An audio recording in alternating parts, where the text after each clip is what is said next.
នេះជាបទពិសោធន៍របស់ខ្ញុំផ្ទាល់ដែលបានមកស្នាក់នៅបែប holiday home ឬអាចនិយាយបានថាគឺជាការស្នាក់នៅបែបសម្រាកកាយដែលមានគុណភាពបំផុតនៅអាម៉ាយ៉ាកំពតនៅនេះគឺយើងអាចទទួលអារម្មណ៍ការសម្រាកកាយពិតមួយដែលយើងអាចឲ្យរាងកាយរបស់យើងនឹងទទួលបានបទពិសោធន៍ជាមួយនឹងការ massage ហើយនឹង yoga meditation នៅនឹងកន្លែងផ្ទាល់ៗតែម្ដង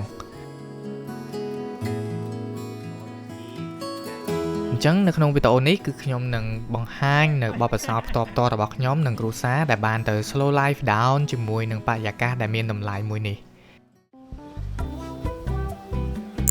អញ្ចឹងក្នុងដំណើរកម្សាន្តមួយនេះគឺខ្ញុំមកដល់អាម៉ាយ៉ាកំពតនឹងលឿនដែរហើយ check in គឺយើងម៉ោង 1 បានយើងអាច check in បានអញ្ចឹងខ្ញុំរៀងចាំយូរតិចតែគ្រាន់ថាអត់ជាបញ្ហាទេដោយសារតែនៅគេនេះគឺគេមានតាក់ទងជាមួយនឹង restaurant ដែលយើងអាចអង្គុយរង់ចាំហើយមិនថ្មីទេយើងអាចអង្គុយ relax នៅទីនេះផ្ទាល់តែម្ដងដោយសារតែនៅនេះគឺខ្ញុំ feel like វា fresh មានខ្យល់ចេញចូលគ្រប់គ្រាន់ហើយនឹងអាចកំងឲ្យញ៉ាំបានទៀត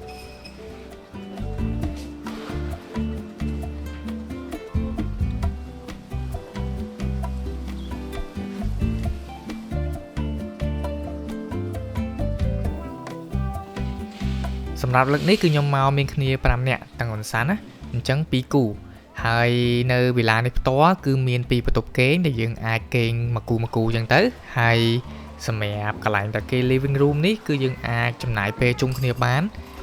មិនថាពេលថ្ងៃមិនថាពេលយប់អីទេគឺមានខ្យល់ចេញចូលគ្រប់គ្រាន់ក្នុងការសម្រាកកាយនៅកន្លែង living room នេះផ្ទាល់តែម្ដងខ្ញុំចូលចិត្តនៅបរិយាកាស open space បែបហ្នឹងណា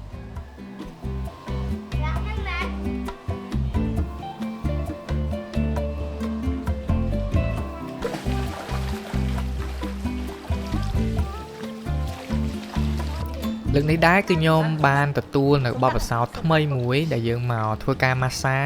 នៅកន្លែងដែលយើងគេងផ្ទាល់តែម្ដងណានៅជាមួយនឹងជាប់ជាមួយនឹងទេសភាពអាងទឹកផ្ទាល់អញ្ចឹងអូនសាន់គាត់ហែទឹកទៅហើយខ្ញុំវិញពីអ្នក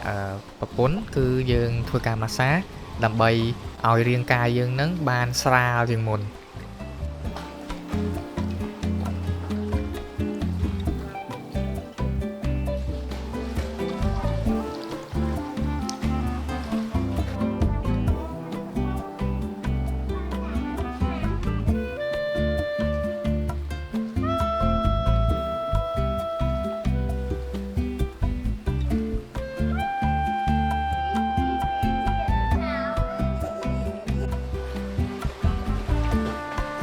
សម្រាប់ការជ្រើសរើសកន្លែងគេងគឺអាចសំខាន់មួយដែរតាក់ទងជាមួយនឹងអាងទឹកដោយសារតែយើងមកជាលក្ខណៈគ្រួសារមានកូនទូចមានកូនក្មេងមានអីចឹងអញ្ចឹងបើសិនជាមានកន្លែងដែលមានអាងទឹកគឺយើងល្អបំផុតសម្រាប់យើងអាចចំណាយពេលជុំគ្នាយើងហាទឹកលេងជុំគ្នាអញ្ចឹងការបង្កើតអនុស្សាវរីយ៍ក៏មានច្រើនតាមនឹងដែរ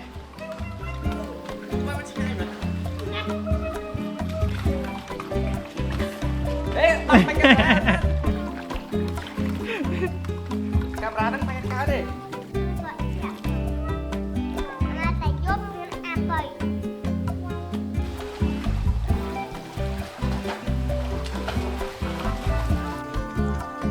សម្រាប់អាហារពេលល្ងាចគឺខ្ញុំបានរៀបចំខ្លួនឯងទេដោយសារតែលើកនេះគឺខ្ញុំមក plan សម្រាប់កាយពិតអញ្ចឹងអត់សូវគិតច្រើនហើយនឹងធ្វើម្ហូបខ្លួនឯងទេអញ្ចឹងមូលហេតុដែលខ្ញុំជ្រើសរើសអាម៉ាយ៉ាកំពតដោយសារតែគាត់ក៏មានជា restaurant ដែលយើងអាចកំងម្ហូបបែប BBQ ក៏បានបែបម្ហូបស្រាប់ក៏បានដែរ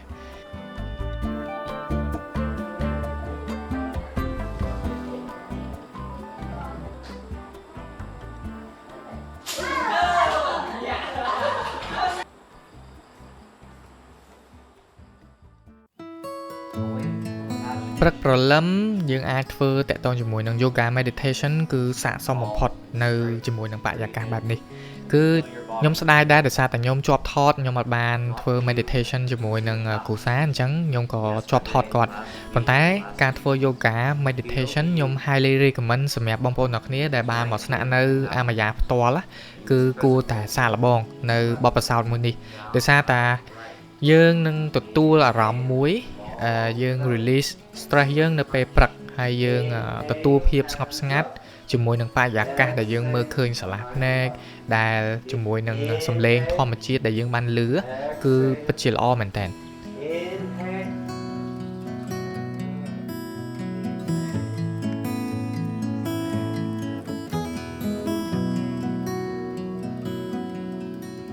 Inhale, arms up. Exhale, fold down. Yes. Breathe in. Breathe out. Breathe in. Breathe. អញ្ចឹងសម្រាប់ដំណើរកំសាន្តមួយនេះគឺអត់មានអីច្រើនទេគឺខ្ញុំមកតែមួយយប់2ថ្ងៃអញ្ចឹងថ្ងៃបន្ទាប់ហ្នឹងបន្ទាប់ពី yoga meditation នេះហើយគឺខ្ញុំរៀបចំចេញទៅវិញហើយប៉ុន្តែខ្ញុំមក breakfast មុននឹងរៀបចេញទៅគឺមកខាងលើ restaurant ដើម្បីញ៉ាំកាហ្វេក៏ដូចជា breakfast ដើម្បីយើងចេញទៅវិញអូខេអញ្ចឹងវីដេអូនេះគឺមានតែប៉ុណ្្នឹងទេជួបគ្នានៅវីដេអូក្រោយ Bye